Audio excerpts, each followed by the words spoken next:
नमस्कार दोस्तों, स्वागत है आपका आज की बेहद बड़ी और जरूरी खबरों में। लेकिन खबर में आगे बढ़ने से पहले अगर आपको भी ऐसा लगता है कि मोदी सरकार गरीबों और प्रवासी मजदूरों पर ध्यान नहीं दे रही है और आप इस बात के लिए मोदी सरकार का विरोध करते हैं, तो आप भी इस वीडियो को लाइक कीजिए और इस लाल बटन को दबाकर चैनल को फ्री में सब्सक्राइब करके घंटी बजाइए और कमेंट में लिखिए जय हिंद। रुख करते हैं पहले खबर की तरफ। केंद्र सरकार न्यायपालिका को प्रभावित करने की कोशिश करती है, सुप्रीम कोर्ट के रिटायर्ड जज दीपक गुप्ता बोले। जी हां दोस्तों, सुप्रीम कोर्ट में 3 साल की सेवा के बाद 6 मई 2020 को रिटायर हुए जस्टिस दीपक गुप्ता का कहना है कि केंद्र सरकार न्यायपालिका को प्रभावित करने की कोशिश करती है। जस्टिस दीपक गुप्ता ने कहा, सैद्धांतिक सीमा रेखा की परवाह किए बगैर राजनीतिक दल जब सत्ता में होते हैं तो अक्सर न्यायपालिका को प्रभावित करने की कोशिश करते हैं। जस्टिस गुप्ता ने द टेलीग्राफ को दिए इंटरव्यू में कहा, मैं कह सकता हूं कि जब भी कोई व्यक्ति सरकार या केंद्र में होता है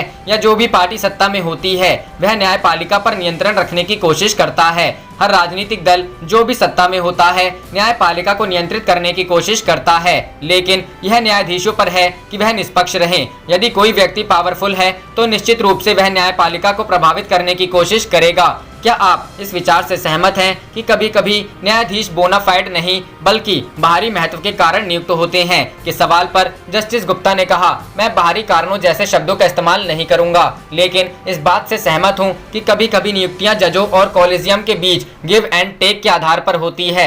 यह एक क्लब की तरह काम करता है, यह पर्सन टू पर्सन पर निर्भर करता है। अंत में कोई भी सिस्टम लगभग इस पर निर्भर करता है कि उस सिस्टम में कौन लोग हैं। रुख करते हैं अगली खबर की तरफ। मध्य प्रदेश कांग्रेस के ट्वीट पर सियासत, बीजेपी नेता संबित पात्रा का तंज पड़ा महंगा, एफआईआर दर्ज। जी हां दोस्तों, मध्य प्रदेश कांग्रेस के एक ट्वीट को लेकर बीजेपी नेता संबित पात्रा की मुश्किलें बढ़ गई हैं। दरअसल मध्य प्रदेश कांग्रेस ने ट्वीट कर कहा था कि यदि इस समय कोरोना संकट में कांग्रेस की सरकार होती तो हम टेस्ट, उपचार व्यवस्था, राहत मदद और तकनीकी में सबसे आगे होते। इसी ट्वीट पर बीजेपी नेता संबित पात्रा ने रिएक्शन देते हुए कांग्रेस के समय को कोरोना संकट के होने पर घोटाले होने का अंदेशा जताते हुए नया बवाल खड़ा कर दिया है। संबित पात्रा ने पोस्टर के साथ रिएक्शन देते हुए पूर्व प्रधानमंत्रियों पर भी तंज कसा। संबित पात्रा के ट्वीट में कहा गया कि यदि कोरोना संकट काल में कांग्रेस की सरकार होती तो 5,000 करोड़ का मास्क घोटाला, 7,000 करोड़ का कोरोना टेस्ट किट घोटाला, 20,000 करोड़ का जवाहर सैनिटाइजर घोटाला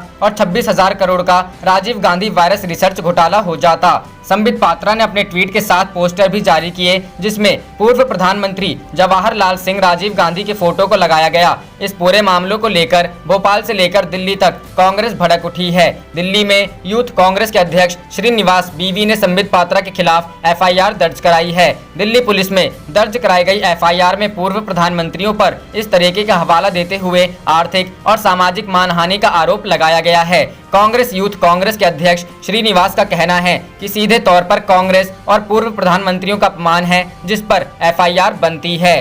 रुख करते हैं अगली खबर की तरफ। प्रवासी मजदूर पर बोले कन्हैया कुमार, अपने ही देश में प्रवासी बन गए इन मजदूरों का दर्द ये है कि जी हां दोस्तों, कोरोना वायरस के संकट से निपटने के लिए सरकार ने राष्ट्रव्यापी लॉकडाउन लागू किया है, जिसका सबसे ज्यादा असर दिहाड़ी मजदूरों पर नजर आ रहा है। काम नहीं होने के कारण शहरों में उनका जीवन यापन कठिन होता जा रहा है। ऐसे में बड़ी संख्या में प्रवासी मजदूर अपने गाँव की तरफ वापस लौट रहे हैं। मजदूरों की इन्हीं स्थितियों को लेकर जेएनयू के पूर्व छात्र संघ नेता कन्हैया कुमार ने चिंता जताई है। अपने ट्विटर अकाउंट पर कन्हैया ने लिखा कि प्रवासी मजदूरों को शहर में भी बाहरी कहा जाता है और गांव से पलायन कर जाने के कारण वो वहां के लिए भी परदेसी बन जाते हैं। अपने देश में ही प्रवासी बन गए इन मजदूरों का दर्द ये है कि लॉकडाउन ने शहर को इनके लिए रहने लायक नहीं छोड़ा और महामारी की आशंका इनको गाँव में घुसने नहीं दे रही। कोरोना और उसके असर को लेकर कन्हैया अपने ट्विटर के जरिए पहले भी चिंता जाहिर कर चुके हैं। इससे पहले उन्होंने हादसों के शिकार होते प्रवासी मजदूरों को लेकर सरकार और समाज पर सवाल उठाया था। उन्होंने लिखा था कि कोरोना ने समाज के एक बड़े तबके को बुरी तरह से प्रभावित किया है, खासकर गरीबों मजदूरों के लिए यह जीने मरने का सवाल बन चुका है। अपने घर लौटने की जदोजहद में लगातार मजदूरों की जान जा रही है। कन्हैया ने लिखा कि सत्ता व समाज को इसे गंभीरता से लेना चाहिए, वरना मानवता की हमारी सारी दलीलें खोखली साबित होगा।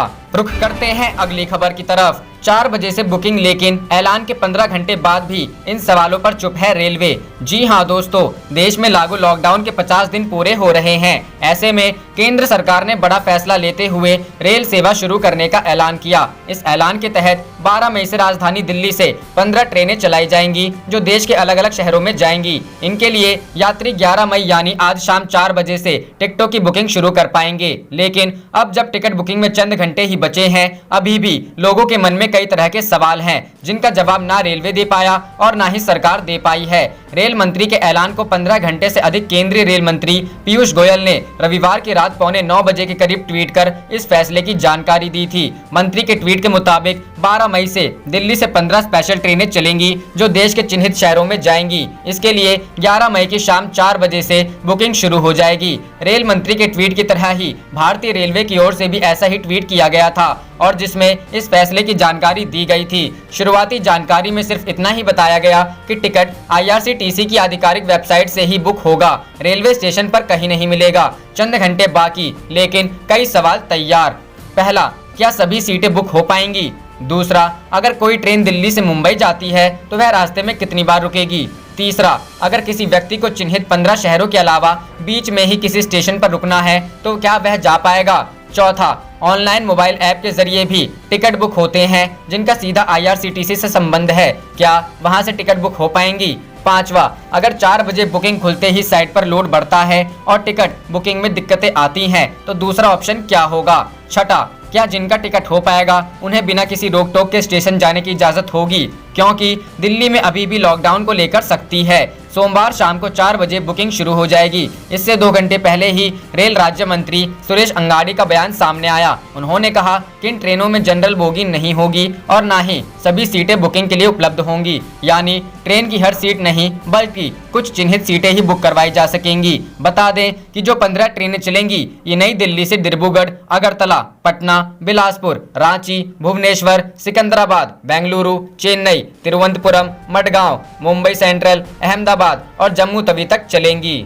रुख करते हैं अगली खबर की तरफ। राजकोषीय घाटे की चिंता छोड़ नए नोट छापे सरकार, रघुराम राजन ने भी किया समर्थन। जी हां दोस्तों, कोरोना वायरस महामारी के मद्देनजर सरकार द्वारा बाजार से कर्ज जुटाने की सीमा में 54% की वृद्धि किए जाने बाद विशेषज्ञ सरकार के घाटे को पूरा करने के लिए एक सीमा तक नए नोट छापे जाने के पक्ष में दिखते हैं। उनका मानना है कि इस समय अर्थव्यवस्था को सहारा देने के लिए व्यय बढ़ाने की जरूरत है। ऐसा नहीं करने का ऐसा नुकसान होगा जिसकी भरपाई संभव नहीं। रिजर्व बैंक से नोट निकाले जाने का राजन ने किया समर्थन। भारतीय रिजर्व बैंक के पूर्व गवर्नर रघुराम राजन ने कर्ज के लिए रिजर्व बैंक से नोट निकाले जाने के विचार का समर्थन किया है।